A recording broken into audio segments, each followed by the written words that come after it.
public participation, and I'd like to invite Jeffrey King to come forward.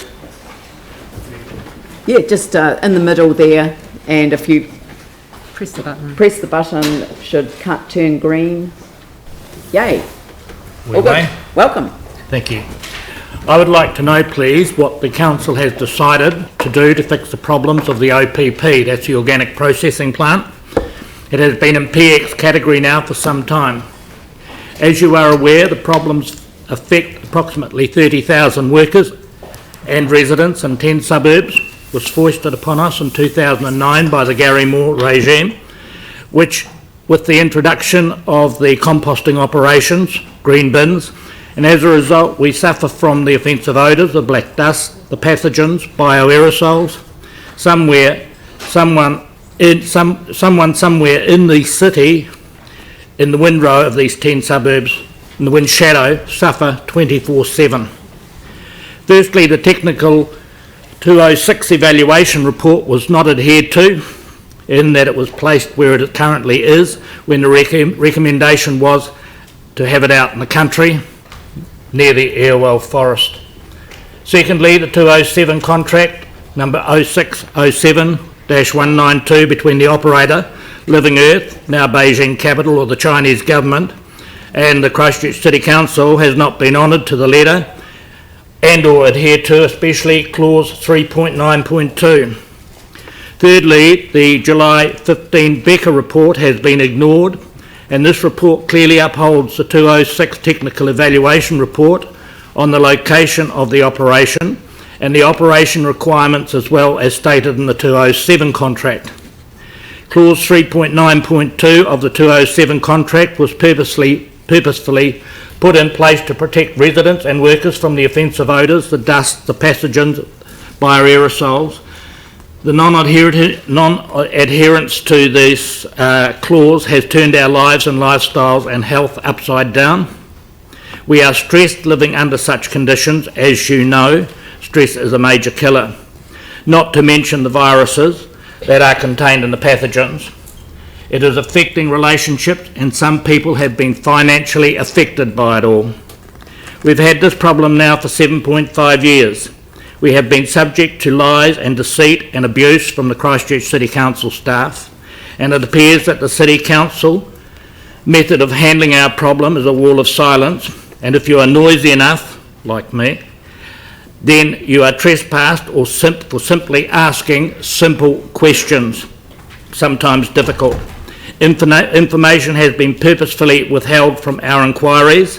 OIAs are heavily redacted, and they are not even one bit commercially sensitive, as there is only one operator in this operation. There's no other competitors, and I believe this has been done to protect the butts of those responsible for this fiasco. We are ratepayers. We do not deserve such treatment from the people who are paid to service and the facilities to us. Nor should we be subject to the tardy response from the people elected to represent us. No matter where we live in this city, from which ward we are from, you have known about our problem for 3 years, this council has. Now yet nothing has been done. You are all here to represent us, especially in times of difficulty. We are having great difficulties living under these conditions. It is your duty to protect us from unfortunate circumstances which we are in, and which we are living in, and we want protection. We want better communications, which I might have been appalling.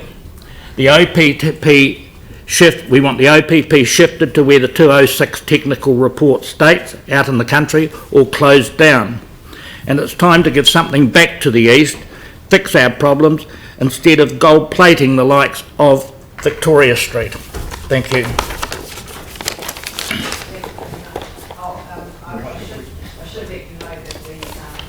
Sorry, excuse me, the actual resolutions that were passed in that PX session went online last night, but I'll make sure that you get a copy of them. Thank you. Thank you. Right, the next item on the agenda is a deputation by appointment. Louisa Eads, Secretary of the Governor's Bay, Jetty Restoration Trust will speak to item, and it doesn't look as if she's alone. We've got someone else coming up as well.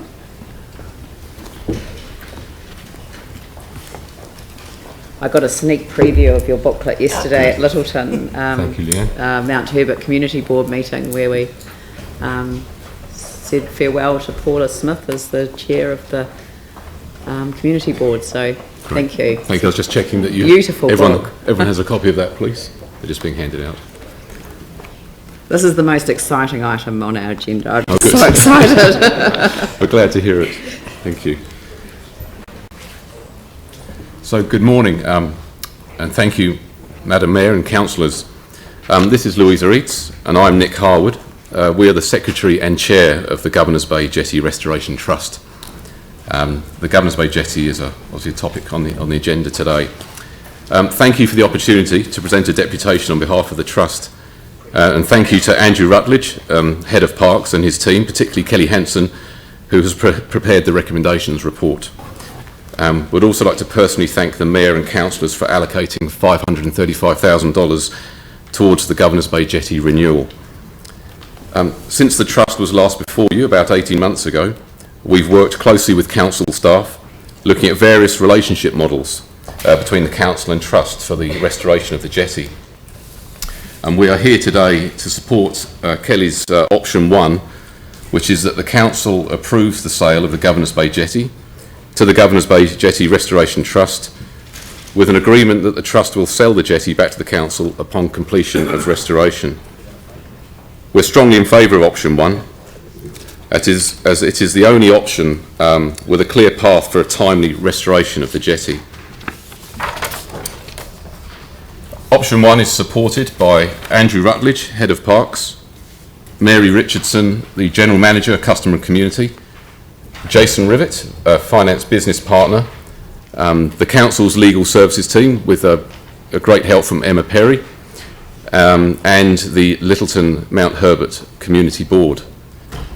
The Trust currently does not have the ability to raise funds until we have the mandate to restore the jetty. The agreement, appended to the report, which you will hear soon, enables the Trust to approach funders to mobilise funds from sources that are not otherwise available to the Council, and this is a key strength of option 1. The case for support document presented to you is a key document in our fundraising strategy. Thank you very much. We're here to answer any questions you may have. Thank you. Did you want to declare who? I'll just help answer the questions. Okay. Well, look, I mean, thank you very much for coming. It's 18 months ago, I think we were all quite excited at the prospect of engaging in a partnership arrangement with the community, but you've come back with this amazing alternative, technically the sale of, I guess, one of our city's assets, but in a perfectly positive frame where the community itself takes responsibility with the funding that we've put on budget anyway, yep. And then a sale back technically to the city. And I haven't got any questions. I just think it's just great. Andrew, did you have any? I don't have any questions because I've been very close to this project right the way through, and I think it's great that we've got this project to this point today. This is about partnership, it's about collaboration, it's about council working hand in hand with the community to deliver the outcomes that the community have clearly said that they want to see. This is exciting. This is actually the kind of stuff that we came here as councillors to do. So what we've got is the council and the community working together to deliver a result which is far better and far greater than either could have delivered on their own. So this is true partnership.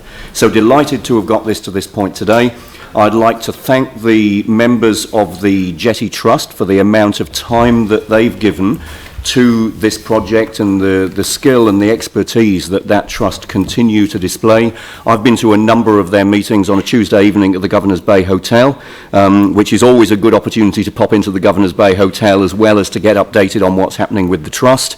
There's some great work gone on there, and I know we were very impressed when you came to the LTP in 2015 with the scope and the calibre of the scope of the project and the calibre of the people involved, and I think that continues to be the case.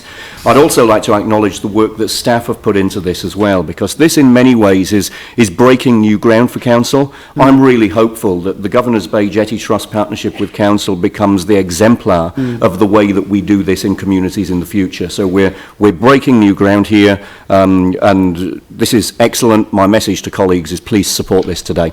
Yeah, excellent, Great. Yanni. Thank you. Yeah, thank you. I just had one question, and I really just want to preface that by saying I'm really supportive of what you've been doing. I think it's great, and endorse the other comments that were made.